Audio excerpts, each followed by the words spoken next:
টাকা প্রয়োজন, যে অর্থ প্রয়োজন, যে অর্থ সামান্য কন্ট্রাক্টরের কাজ করছে, আমার এলাকায় ইঞ্জিনিয়ারের কাজ করছে, কেন এইটা হবে? এই জনতার মানুষ আমি এলাকায় থেকে বলে হয়েছি, এই কাদার মধ্যে থেকে আমি বলে হয়েছি।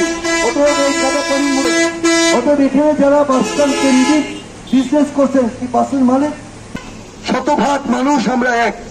আমাদের এলাকার উন্নতি হোক, এই দুর্বিষহ রাজনীতিবিদ, সমাজবিদ সকলের কাছে পৌঁছে দিতে চাই, যেটা কমন ইস্যু।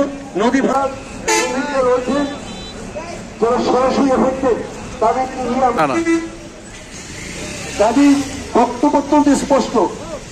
তাদের মধ্যে কিভাবে আপনি চলবেন? হয়ে যাচ্ছে, আপনার ব্যাগ পড়ে যাচ্ছে, এগুলো বলেন। আপনারা যারা এখানে অটো চালাচ্ছেন, একটু আগে এখানে একটা অটো পড়ে গেছে, সব গায়েব হয়ে যায়। আমার চাকরির অবস্থা, এই অবস্থার পরিণত করতেছে। আপনি ওখানে সুবিচার কেমনি পাবেন? যদি আপনি আপনার দায়িত্বটা সরে বলে আইনের যেমন নতুন মতো দাগ আছে, এটি যেমন আমি পরিষ্কার করি। এলাকাবাসী আপনাদের যে তথ্যে জানাচ্ছি, এই যে রাস্তা দেখছেন তার উপর